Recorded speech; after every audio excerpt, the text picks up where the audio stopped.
Okay, so thank you to those people who went ahead and joined the Menti. We're going to go ahead and do a couple brain breaks. So a couple personal finance, would you rather?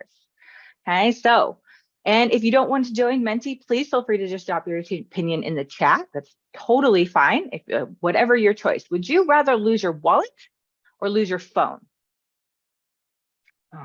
Getting some answers submitted in here. So far up on our screen, we have losing your phone. We would rather lose your phone. And Milady and I have gone through this. We've talked about this. What are the opportunity costs associated with losing your wallet versus losing your phone? For me, the opportunity cost of my time, the time I would take to replace everything that's in my wallet, Yep. is greater than the money I would spend on a new phone. So that's where my choice came from. Yeah, my choice was also I would rather lose my phone. Different reasons. Yes, time. I do have a few really important things that I keep that are sentimental. I have a picture of my mom in my wallet. I have a picture of my nephews in my wallet, and I just want to keep those. Those are important to me. This also is a really old phone, so it would probably be kind of karma, like, no, it's time to get a new one. So yeah, lose the phone totally. For kids, this would be a really interesting question. They don't always use wallets. Almost all of their life is on their phone. So if you had an audience of children and adults, it'd be really interesting to see how this breaks down. Next one is which do you appreciate most? And this could be a great opportunity to talk about those feelings of appreciation. What does that mean to you? How does that feel? Our options here are tangible gifts, acts of service, cash, or quality time. Go ahead and contribute mine as well. And everyone has different things that they appreciate receiving. This connects to giving and receiving, sharing or helping, right? So these are great conversation starters to be looking at. Oh, wow, so many people answered quality time. Why do you think that could be? Let's pair up with somebody who had a different opinion and let's share and then see if we can explain the other person's opinion to the group. So I really love, acts of service and quality time. We are not tangible gift people in this group. Although I'll be honest, I'm the one who put gifts, just so everybody knows. The chapter of my life I'm in right now, I do appreciate a good gift. Okay, so talking about receiving and giving, I think this would be a great conversation starter with your kids. Would you rather win $1 million tomorrow or $2 million 1 year from tomorrow? That's a hard choice for adults. I think it'd be a hard choice for kids too. And the reasoning behind it would be fantastic opportunities for a respectful discussion on differences, how people's opinion can be different based on where they come from, their backgrounds, what it means to them. This is also for your upper elementary kids and a fantastic way to introduce the idea of compound interest, a simplified version of compound interest, because we as educators, well, me in personal finance, I know that if you take $1 million and I invest it well, is it possible I could have more than $1 million in a year? Right? It is. And so being able to show them those ideas of how we can generate wealth in whichever way wealth is important to you, right? Delayed gratification. It's hard. We're tied 3-3 here. I love that. We're tied up. Yes. Oh, I didn't submit, so I'm the tiebreaker. And we talked about this. I'm living for the moment. I'm living for today. Tomorrow's not guaranteed. I am picking $1 million today or tomorrow. All kinds of different factors will come into this, and I think you could have great discussions with your kids.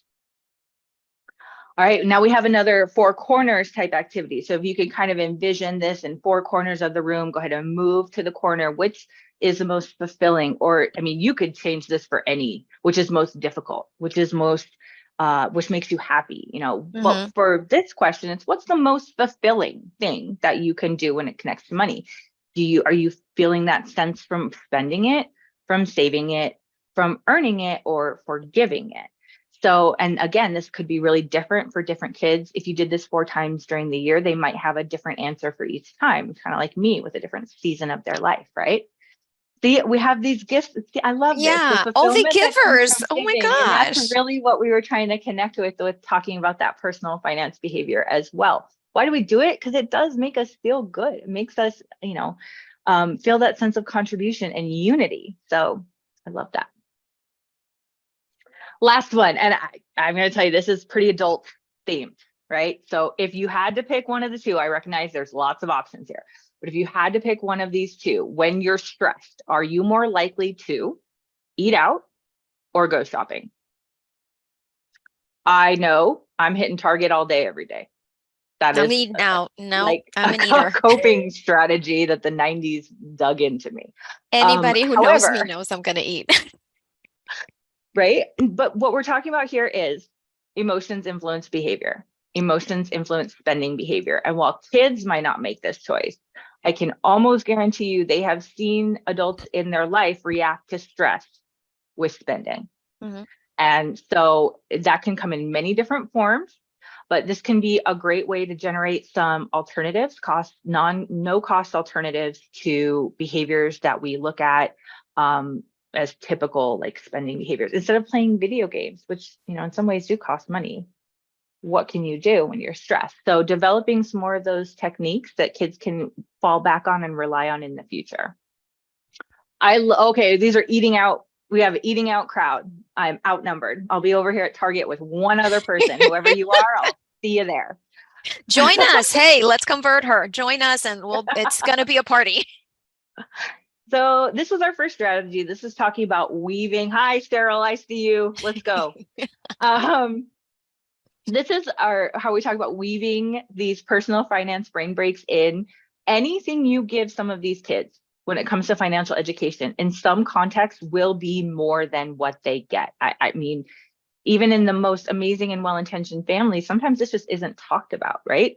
So anytime you can sneak it in, give them food for thought, I think you're doing a benefit for your students. We just went through some easy would you rather or four corners activities. The last two are kind of my vocabulary. Whiteboard wisdom is what I called it when I would put like a question or a topic or a sentence stem on the board, and then the kids would respond to that as part of our morning ritual. You could do it with post-it notes. And I would even like to sometimes have the kids go up and grab someone else's note and kind of write a response to it on the back.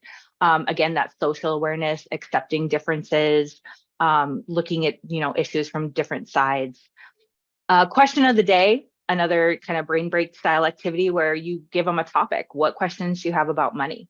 And they throw all their questions in their school appropriate questions in a box, which gives you a chance to read it and make sure it's school appropriate before you address it to the whole class. And then you go through at the end of the day, maybe while you're getting packed up, and you just answer a couple of questions. If you don't know the answer, you model that honestly and then research and find it and explore the answer together with them. And some of the topics we can do this on include employment, talking about career paths, which one do you connect to?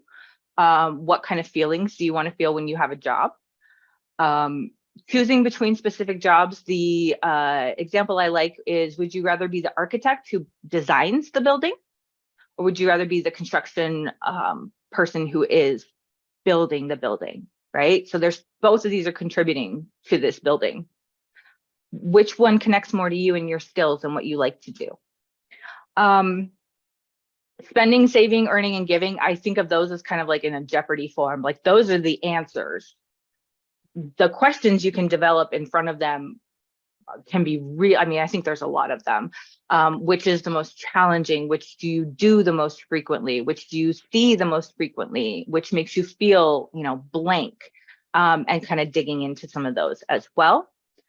The last brain break I want to advocate for is kind of like, I call it estimation station. Because in my personal experience, kids are terrible at estimating, like really, really bad. And especially like we were talking about with this frictionless spending we're in, the idea of what something costs and the value of things can be very abstract for these kids when they're spending, $9.99 on 1,000 game tokens. it's hard to come up with like, that is what is value of something, right? So this is one way that we can kind of start sneaking those consumer skills in. It does not have to be complicated. Grab one thing from your grocery store, from your grocery shop, and hold it up and be like, estimate how much this cost after tax, before tax, if you're being, nice to them. Okay.